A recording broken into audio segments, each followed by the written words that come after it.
aujourd'hui, vous revenez avec un bouquin qui va définitivement tuer la droite française, puisque vous racontez que vous étiez l'intermédiaire entre les chefs d'État africains et les dirigeants de droite, et notamment le président de la République, Jacques Chirac, et que vous étiez là pour que ces dirigeants africains puissent verser en liquide de l'argent pour financer des campagnes, et parfois même vie personnelle. Expliquez-nous pourquoi ce système était en place. Mais ce système existe depuis 1958. Jacques Foccart l'a initié du temps du général, du temps de M. Pompidou. Et ce système a existé du temps de M. Giscard d'Estaing. Je crois que sur ce plateau, il n'y a pas une personne qui pourrait dire le contraire. Ça a continué du temps du président Mitterrand et ensuite Jacques Chirac. Mais cela s'est arrêté sous mon magistère en 2007. Parce que je tiens à redire qu'il n'y a pas eu un sou dans la direction du président Sarkozy à partir du moment où il a accédé à l'Élysée. Alors cet argent servait à quoi? Il servait à financer... À financer l'action politique française de M. Chirac, du temps où il était maire de Paris, et ensuite du temps où il a été président de la République. C'était de l'argent liquide? C'était que du liquide. J'accompagnais les émissaires et bien entendu ne transportais que du liquide. Quels étaient les pays africains les plus généreux? Les dirigeants les plus généreux? En numéro 1, Bongo. En numéro 2, Mobutu. En 3, Sassou Nguesso. En 4, Blaise Compaoré. Et ensuite est arrivé, pratiquement en pole position, Laurent Gbagbo. Et c'est de l'argent millions de dollars. C'est de l'argent qui échappait à tout contrôle, puisqu'il était, c'était de l'argent liquide. Qui transitait quoi? Par des valises? Comment ça se passait? Je n'ai vu que des valises et des sacs. Les émissaires arrivaient. Alors là, puisqu'on est aux grandes gueules, que je vous raconte une scène. Nous étions à Matignon, un dimanche soir. Dominique de Villepin, Premier ministre, avait donné rendez-vous à Pascaline Bongo, le totem de son père. Bongo disait toujours, là où il y a Pascaline, il y a Omar. C'était son totem. Ali, il le disait. Chirac l'a entendu, Villepin l'a entendu, et tant d'autres.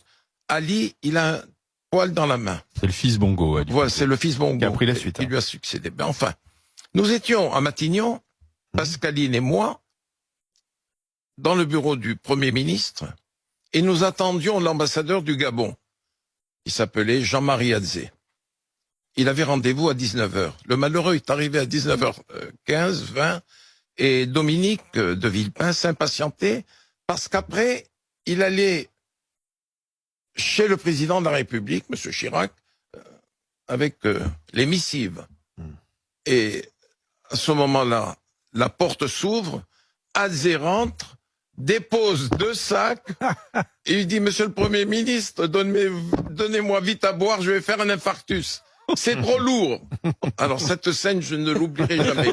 Alors quand vous racontez ça à certains journalistes, on a du mal à le croire. Mais je crois qu'en me tournant vers la droite, on me croira facilement. Je voudrais comprendre, comment arrivait cet argent? C'est-à-dire, ça arrivait avec les gens étaient en avion privé. C'est l'avion du président de la République. Eh oui. D'accord. Donc pas de contrôle. Non, c'était le Falcon 900 du président. La voiture CMD 43 attendait au pied de l'avion. Et ensuite, ils arrivent à mon cabinet. Je montais dans la voiture et on allait. Et le passage, c'était l'avenue de Marigny. Mais vous étiez toujours là aussi? Toujours. Mais oui, j'avais le code. Le code de quoi? Le code pour ouvrir les trucs, 555. C'était le code des mallettes, quoi, en fait, oui, c'est ça? Le code des mallettes. Et alors, c'était petite coupure, grosse coupure? Il y avait des recommandations, des précisions? La seule fois où j'ai vu des petites coupures, c'est quand, que Dieu ait son âme, Salif Diallo, le ministre d'État du président Compaoré, est arrivé avec 4 djembés. Les djembés, c'est les tambours africains, les tam-tams africains, oui. Et quand Dominique de Villepin a coupé les cordes, vous savez, du djembé en dessous, et c'est là qu'il y avait les billets. Tout a été déversé. Et stupeur de M. Chirac, du président Chirac, c'était des coupures de 5 $ et de 10 $. Et je l'entends, il est devant moi, là. Il dit, mais qu'est-ce qu'on va en faire de tous ces petits billets? Je lui ai dit, Monsieur le Président, moi, j'ai accompli ma mission, je vais me retirer avec le ministre d'État, et nous sommes partis. Mais cet argent servait donc à financer l'action politique. mais aussi c'était aussi d'enrichissement personnel, c'est-à-dire que pour payer des hôtels. Ne me faites pas dire ce que je n'ai pas dit. Non, mais je pose la question. La question. On sait que Jacques Chirac aimait bien les beaux hôtels. L'enrichissement personnel, je crois que la justice s'est intéressée à cette partie de M. Chirac. Notamment ces séjours qu'il payait en liquide de vacances. Mais la question. Quand il y a du liquide. Les chefs d'État, M. Truchot, Oui. tous, je dis bien tous, me disaient, mais Jacques, qu'est-ce qu'il fait de cet argent?